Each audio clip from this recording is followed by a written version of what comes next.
সাতক্ষীরায় সুন্দরবনের একটি বড় অংশ রয়েছে। সুন্দরবন বিশ্বের বৃহত্তম ম্যানগ্রোভ বন। এই বন বাংলাদেশ ও ভারতের একটি অংশ জুড়ে বিস্তৃত। সাতক্ষীরার সুন্দরবন অংশকে বলা হয় সাতক্ষীরা রেঞ্জ।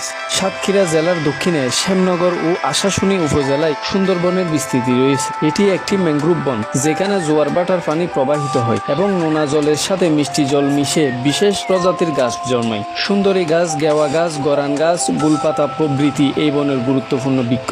এই বনে রয়্যাল বেঙ্গল টাইগার, চিত্রা হরিণ, বানর, বন্য শূকর, কুমির ও নানা প্রজাতির পাখি, কাঁকড়া, মাছ ও ঝিনুক পাওয়া যায়। শহরের কোলাহল থেকে দূরে এই বন অঞ্চলের শান্ত স্নিগ্ধ পরিবেশ অনুভব করা যায়। সকালে নদীর কুয়াশা আর বিকালে সোনালী রূপ, দুই সময়ে ভিন্ন ভিন্ন স্বাদ পাওয়া যায়। সাতক্ষীরার সুন্দরবন কেবল প্রাকৃতিক সৌন্দর্য নয়, বরং স্থানীয় মানুষের সংস্কৃতি, জীবনযাপন আর জীবিকার সঙ্গে ঘনিষ্ঠভাবে যুক্ত। সাতক্ষীরার শ্যামনগর থেকে নৌকায় চেপে সুন্দরবনে প্রবেশ করলেই এক অন্য জগতে পৌঁছা যায়। দুই পাশে ঘন সবুজ সুন্দরী ও গেওয়া গাছ, মাঝখানে খাল, নদীর স্রোত, সবকিছু মিলে বনভূমি যেন প্রকৃতির আঁকা ছবি। যাওয়ার পথে দেখা মিলে চিত্রা হরিণ, বানর, নানা প্রজাতির পাখি আর পানিতে ভেসে থাকা কুমিরের সাথে। এখানে ভ্রমণের অভিজ্ঞতা শুধু সৌন্দর্য দেখা নয়, বরং প্রকৃতির সাথে একাত্ম হওয়া। সাতক্ষীরার সুন্দরবন পর্যটকদের কাছে তাই চিরস্মরণীয় এক গন্তব্য। সাতক্ষীরার সুন্দরবন প্রাকৃতিকভাবে ঝড় ও জলোচ্ছ্বাস থেকে উপকূলীয় অঞ্চলকে রক্ষা করে। এটি জলবায়ু পরিবর্তনের প্রভাবে